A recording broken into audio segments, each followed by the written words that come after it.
يا نفس إن لم تظفري لا تجزعي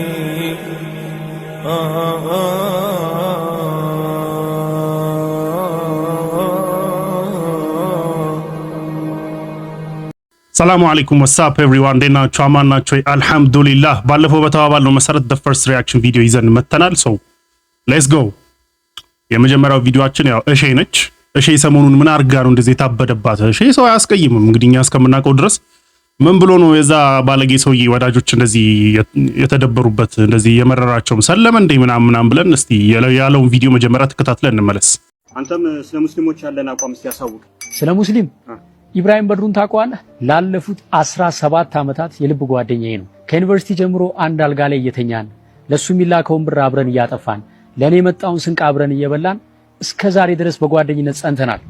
ይገርማል ሳገባ ሚዜ ኢብራሂም በድሩ ነበረ። ሁለተኛው ሚዜ መለሰ ይባላል። የፕሮቴስታንት እምነት ተከታይ ነው። ላለፉት 17 ዓመታት ምርጥ ጓደኛዬ ነው። ለሱ የተላከ ገንዘብ የኔ ነው፣ ለኔ መጣ በሱ የሱ ነው። እስካሁን ድረስ በጓደኝነት አብረን ዘልቀናል። የልቤንም ማማክረው ሚስጥሬንም ነግረው እድገቴንም ማሳየው ጓደኛዬ ነው። ሶ ፋር ሶ ጉድ እስካሁን ምርጥ ነው ያለው። ኦኬ እንቀጥል። ኢትዮጵያዊ የሆነ ስለ ሙስሊም ያለህን አቋም ንገረኝ ስትል ትንሽ አታፍርም? ኢትዮጵያዊ ስትሆን የሌላውን ሃይማኖት አክብረ ሌላውን ወደ የራስህን ደግሞ አምነህ አምልከህ ትኖራለህ። አሁን እኮ ኦኬ እቺ ነቻ ያስቆጣቻችሁ ተከባብረን ምንድነው ተከባብረን እኩል ሆነን እንኑር የምትለዋ ነገር ነቻ ያስቆጣቻችሁ። it makes sense now አሁን ለምን እንደተቆጣቸው ለምን እንደተቆጡ እየገባኝ ነው። ችግር የፈጠሩብን በየቲክቶኩ እየመጡ ቤተ እምነቱ ሳይወክላቸው የቤተ እምነቱ ተቆርቋሪ ነን ተከራካሪ ነን አስተማሪ ነን የሚሉ ሰዎች ናቸው። ምንም የሚያውቁት ነገር የለም። በሚያውቋት ትንሽ ዕውቀት ምንም የማያውቀውን ህዝብ ይማርኩና ተከታያቸው ያደርጉታል። ሲመቻቸው ደግሞ ወደ ራሳቸው ዓላማ ይገነጥሉታል። ሁሉም የሃይማኖት እምነት ተከታይ it makes sense by the way ለካ ያለው ነገር ሀቅ ሆኖ ነው የተበሰጫጩት። እኔ እኮ እሺ ምንድነው እሺ እኛ እስከምናኒ እስከማውቀው ድረስ እሺ እንደውም ለቤተ ክርስቲያን ለማሰራት በጣም ብዙ ሚለፋ ላይቭ ላይ ምን ላይ በጣም ብዙ ሚለፋ ጀለስ ነውና ምን ብሎ ነው እንደዚህ ሰልሞ ነው ወምናም ነገር ስል ነበር። ለካ ሰልሞ አይደለም ግን ሰላም ሰብኮ ነው። ለካ ሰላም ሰብኮ ነው እንደዚህ ያበሳጫቸው። እስቲ እንቀጥል ቪዲዮ። ለማንኛውም መጠንቀቅ ያለበት ነገር ቤተ እምነቱ አስተምሮ ያልሾማቸው ዕውቅና ያልሰጣቸው ግለሰብ ሆነው ትንሽ ዕውቀታቸውን ሃይማኖትና ዶግማ አድርገው ካልሰበክን ከሚሉ ግለሰብ የሃይማኖት አስተማሪዎች ነው። ገባኝ በቃ በዚህ ቪዲዮ በዚህ የእሺ ቪዲዮ የሚናደድ ሰው ካለ ማለት ነው ጽንፈኛ ነው። ምንም ሰላም የማይፈልግ አሁን ጀለስኮ የሰበከው ሰላም ነው። በቃ ሰላም ይሻለናል በሰላም እንኑር ነው ያለው እንጂ ሌላ ምንም ነገር ተከባብረን እንኑር ያለው። ስለዚህ መከባበርና በሰላም አብሮ መኖር የሚደብራቸው ጀለሶች ናቸው ሊያብዱ የሚችሉት። ስለዚህ የነሱ የሚጠበቅ ነው የነሱ መናደድ የሚጠበቅ ነው። ለማንኛውም እሺ ይመችሽ። ሰላም ነው የሚሻለው ተከባብሮ መኖር ነው የሚሻለው። ሌላ ምናምን እንትን አያስፈልግም።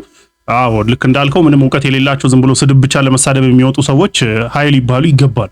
እና እሺ የተናገረው ሀቅ ነው። ስለዚህ በዚህ የሚደብረው ሰው ካለ ጽንፈኛ ነው ይደብረው ሺህ ዓመት። ለማንኛውም እሺ ይመችሽ ጣፍጠልሽ። ባይ ዘ ዌይ ይህ ቪዲዮ የተለቀቀው ከየዛ ባለጌ ሰው ኢየሱስ ሰለላሁ ዐለይሂ ወሰለም መሳደብ ተከትሎ ነውና ያ ነው አንድ ያበሳጫቸው። እንዴት ከተሳዳቢ እኩል ነኝ አትልም? ለምን ከተሳዳቢ ጎን ነኝ አትልም? እኔም ባለጌ ነኝ ለምን አትልም ብሎ ሰው እንዴት ይበሳጫል? ለማንኛውም ረሱል ሰለላሁ ዐለይሂ ወሰለም መሰደብ እና ስማቸው እንዲቀፋቸው እናደርጋለን ምናምን ነው ሲል የነበረው አለ ጀለስ። እሱ እንደዚህ በል እንጂ ሙስሊሞች ግን እንዴት አክት እንደሚያደርጉ ደግሞ እዚህኛው ቪዲዮ ላይ እንመጣለን። My name is Muhammad al-Sheikh. My name is Muhammad al-Ghafri. My name is Muhammad al-Hammadi. My name is Muhammad al-Shehi. My name is Muhammad al-Fadil. My name is Muhammad. My name is Muhammad Sayyid. My name is Muhammad bin Ghayth. Is Muhammad bin Mandar. My name is Muhammad. My name is Muhammad. My name is Muhammad. My name is Muhammad. My name is Muhammad. My name is Muhammad. My name is Muhammad. What's your name? And my name is Daud bin Muhammad al-Ethiopi. We are all the same. ስለዚህ መሐመድ ምናምን ሲባል ይቀፋችኋል የምትለው ጀለስ ተስፋ ብቆርጥ ይቻላል። ወፍ ምንም እንደ ነገር ሀፕን አያደርግም። ሙስሊሞች እንደምታዩዋቸው ናቸው። በቃ ኤቭሪባዲ በየቤቱ አንድ መሐመድ አለ። ወይ አባት መሐመድ ነው ወይ ከልጆች ውስጥ አንድ መሐመድ አለ። እንደውም አንዳንድ ቤትማ 18 ወንድ ልጅ ራሱ ቢኖር 18ቱ መሐመድ ነው ስሙ። ለመለያ የሆነ መሐመድ አወል መሐመድ ታኒ ምናን ይባላል እንጂ መሐመድ አይቀርም። እና ስለዚህ በህልም እዚህ እንትነን ጠጥተ ምንድነው ምድረበር የሚባለው አረቄ ልፈ ማታ ተኛና ጧት ስትነሳ በሃንጎቨር እየለፈለፍክ ይሄ መሐመድ ይደብራቸዋል ምናምን የምትለው ነገር እንደማያዋጣህ በቃ መቼም እንደማይደብረን ወቅ። ለማንኛውም ሌትስ ጎ ቱ ዘ ኔክስት ቪዲዮ። ሁለቱ ሁለቱም ያገኟቸው ባሎች ሙስሊም ናቸው። በዚህ አጋጣሚ እነዚህን ባሎች እጅግ አድርጌ አከብራቸዋለሁ። በዶንኪቲዩ ፓላራይዝድ የማይንቀሳቀስ ልጅ ያላቸው እናቶችን ለመጎብኘት ካላጋነንኩ ከ100 በላይ ቤቶች ሄደናል። አንድ የሚያሳዝን እውነት ልንገርሽ፣ ከ100 ቤቶች 98ቱ ቤቶች ውስጥ ባሎች የሉም፣ ጥለው ሄደዋል። ታማሚ ልጅ ተወለደ ብለው ከእንዲህ አይነት በሽተኛ ልጅ ጋር እድሜ ልኬን አልኖርም ብለው ሚስቶቻቸውን ጥለው ሄደዋል። 2 ቤት ብቻ ነው ባል ያገኘ ነው። 98ቱ ክርስቲያን ነኝ ባይ ሚስቱን ጥለው ሄደዋል። ሁለቱም ያገኟቸው ባሎች ሙስሊም ናቸው። እሺ ፈረደብሽ። እሺ ሀቅ እያወራሽ ፈረደብሽ። እሺ እንቀጥል። ለማንኛውም በዚህ አጋጣሚ እነዚህን ባሎች እጅግ አድርጌ አከብራቸዋለሁ። 98ቱ የመከራ ቀን ሸሽቷል። ልክ ቀራንዮ ጋር ሲደርስ መስቀሉን ሲያይ ወደ ኋላ እግሬ አውጪኝ ብሏል። ይሄ ቆየት ያለ ቪዲዮ ነው መሰለኝ። አይ ቲንክ ግን ያው አሁን ይሄን የመጀመሪያው ቪዲዮ ላይ የነበረው ንግግር ከተናገረ በኋላ ይሄንንም አምጥተው ያው እሺ እያሽቃበጠ ነው ምናምን ለማለት ነው መሰለኝ ይሄን ቪዲዮ መልሰው እያዘዋወሩት ያሉት። ለማንኛውም እሺ እያሽቃበጠ ሳይሆን ሀቅ እየተናገረ ነው። ከፈለጋችሁ ዞር ብላችሁ እናንተ እሺ የዞረበት ቦታ ማየት ትችላላችሁና ያው በሽተኛ ልጅ ተወለደ ተብሎ ተጥሎ አይኬድም። መጀመሪያ አላህ ጤነኛ ልጅ ይስጠን። ከዛ ደግሞ አላህ እንደዚህ ሲፈትንህ ማለት ነው ያው ፈተና ዱንያ ላይ ያለ ፈተና መቋቋም እና እንትን ለማለት መሞከር ግድ ነውና ይሄ ኖርማል ነገር ባይተው እስላም ላይ ኖርማል ነገር ስለሆነ አይግረማችሁና ሼ ላይ አትበሳጩ። ሼ ሀቅ ነው የተናገረው። ስለዚህ ፈረደብሽ ግን ብራዘር ሀቅ እየተናገርሽ።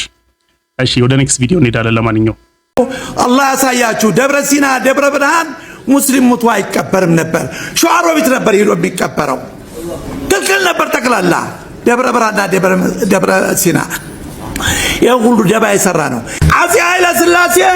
በሌላው ግምት እዚህ ሀገር ውስጥ ፍትህ ያመጣ ነው፣ እኩልነት ያመጣ ነው። ከዛብ የመጨረሻ ደጃል ነበር። የማህበራዊ ኑሮ እድገት በ1954 ወደ አሜሪካ ሄዶ ሲጠየቅ ስለ ኢትዮጵያ ሙስሊሞች ምንድን ነው ያለው?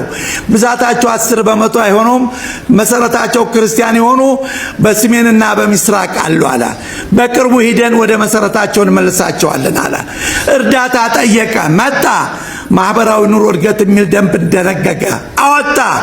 ዓላማው ቅዱ ኢትዮጵያ ክርስቲያን ደሴት ብሎ ነበር የመሰረተው። ስለዚህ ያንን ተግባራዊ ለማድረግ አክሊሉ ሀብተወልድ ነበር ኮሚቴውን የሚመራው። በዛ አቅዱ አላህ ያሳያችሁ። ደብረ ሲና ደብረ ብርሃን ሙስሊም ሙቱ አይቀበርም ነበር። ሸዋሮቢት ነበር ሄዶ የሚቀበረው። ክልክል ነበር ጠቅላላ ደብረ ብርሃንና ደብረ ሲና። ይህ ሁሉ ደባ የሰራ ነው። ግን አላህ በጥበቡ በሕክማው እያንዳንዱ በዚህ ሀገር እስልምና ላይ በሙስሊሞች ላይ ደባ የሰራ መጨረሻው አላማረም። ቴድሮስ ጥይቱን ጠጥቶ ሞተ። ጥይቱን ጠጥቶ ሞተ። ናይስ ኤክስፕሬሽን ነች። ጥይቱን ጠጥቶ ሞተ የምትለዋ። ዮሐንስ አንገቱ ተቆልቶ ሱዳን ገባ መተማ ላይ።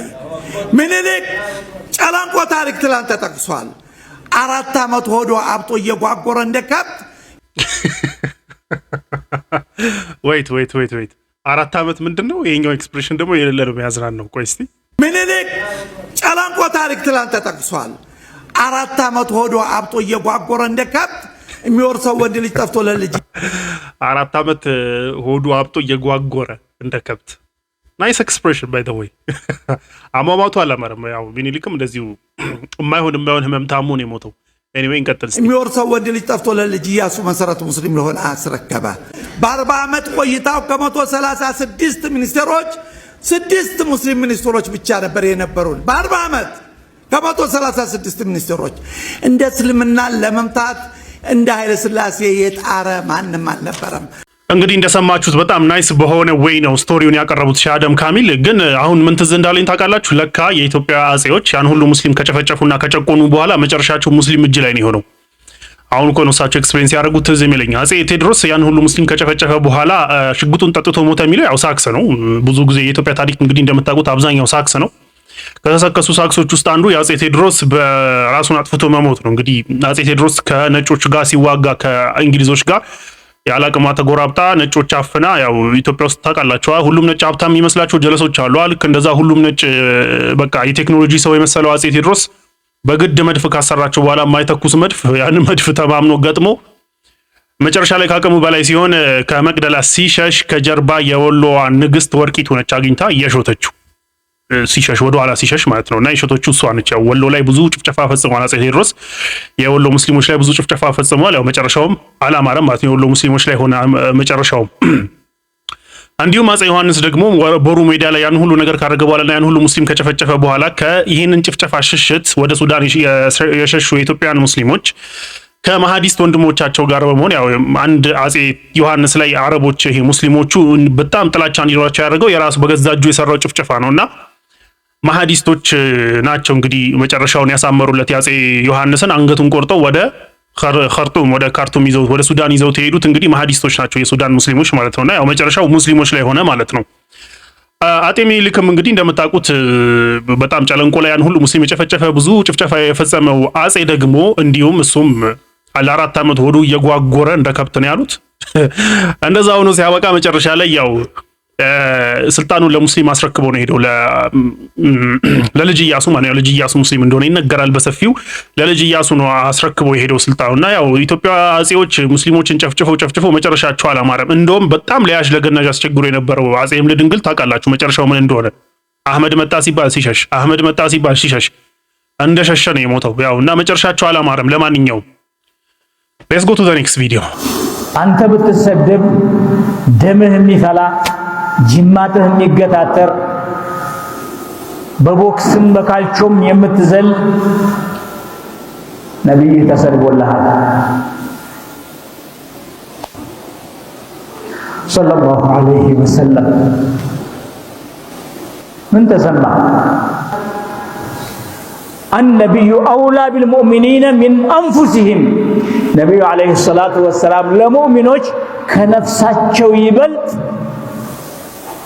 ይቀርቧቸዋል ይላል። ከነፍሳችን ይበልጥ የኛ ነፍስያ መጥፎ ነገር ነው የምትመራን። ነብዩ አለይሂ ሰላቱ ወሰላም ግን የቁዱና ኢለል ጀና ጀና ግቡ ነው የሚሉን። ከአላህ ጋር ነው የሚያስተዋውቁን፣ ከሳት ነው የሚጠብቁን።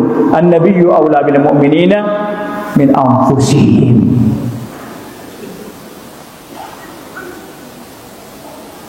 ላኪን ምን ተሰማችሁ?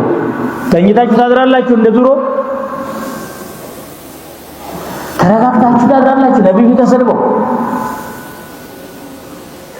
አባትህስ ቢሰደብ እንዴት ነው የምትሆነው? እናትህስ ብትሰደብ? ለነገሩ መናኸሪያ ስለምትውሉ ለምዳችሁታል። የእናትም እኮ ገይረቱል ኡሙማ ከውስጣችን ወጥቷል እኮ ሲባል የሚውለውን ሰምተነዋል።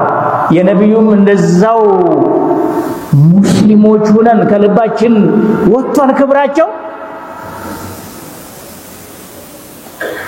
የሚሰማን ነገር ምንድነው? ራስህን ጠይቅ። አላህ ሱብሓነሁ ወተዓላ ያከበረው አንቢያዎች ሁሉ ያበሰሩት ኢብራሂም አለይሂ ሰላም ዱዓ ያደረጉት ረበና ወብዐት ፊህም ረሱለን ሚንሁም የትሉ ዐለይሂም አያቲህ ወዩዘኪህም ወዩዐልሙሁሙል ኪታበ ወልሕክማ ብለው ዱዓ ያደረጉት ነቢይ ነው የተሰደበው። ነቢዩላህ ዒሳ ዐለይሂ ሰላም ወሙበሽረን ቢረሱልን የእቲ ሚን ባዕድ እስሙሁ አሕመድ ብለው ያበሰሩት ነቢይ ነው የተሰደበው። ምን ተሰማ? ምንም አልተሰማም? ምንም አልከፋህም? አልከፋህ ከሆነ ኢማንህ ላይ ችግር አለ። የምትፈልገው ጀነት የለህም፣ የምትፈራው እሳት የለህም። የምትፈልገው መብላት ነው፣ የምትፈልገው መጠጣት ነው፣ መተኛት ነው።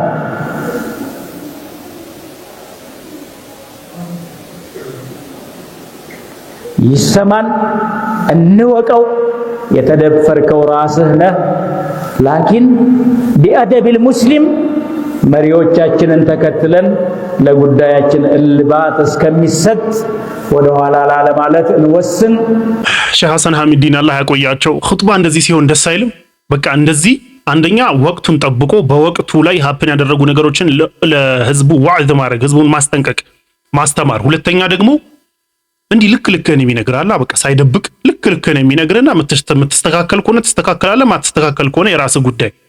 እንደዚህ በቃ ልክ ልክህን የሚነግርህና በቃ ፓወርፉል በሆነ ወርድ የሚነግርህ ኸጢብ ሲኖር በጣም ደስ ያለ ህዝቡ የሚለወጠው በዚህ ነው። ለዛ ነው እኛ ኹጥባ ላይ ብዙ ጊዜ ኹጥባ በቃ ረሱል ሰለላሁ ዐለይሂ ወሰለም ተሰድበው ህዝቡ ያንን ተቆጥቶ ባለበት ሰዓት መተ ጁምዓ ላይ ስለ ዙል ቢጃደይን ምናምን የምታወራ ከሆነ ወይ ስለ አርካነል ውዱእ ምናምን የምታወራ ከሆነ በቃ ማትረባ ኸጢብ ነህ ማለት ነው።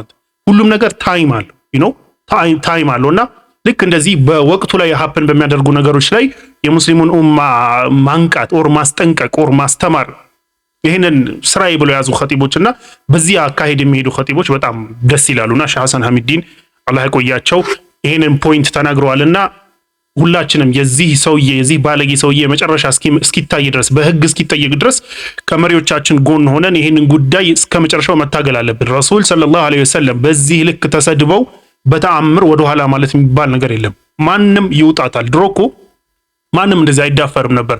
አንደኛ የቲክቶክ የሚባል ነገር ነው ያዳፈረን። ሁለተኛ ይሄ ባለጌ ሰውዬ ሲጀመር ከስክሪን ጀርባ ሆኖ እና ቤት ውስጥ ተወሽቆ እንጂ ኢንፐብሊክ ይሄንን እንደማይል አሳምሮ ያውቀዋል።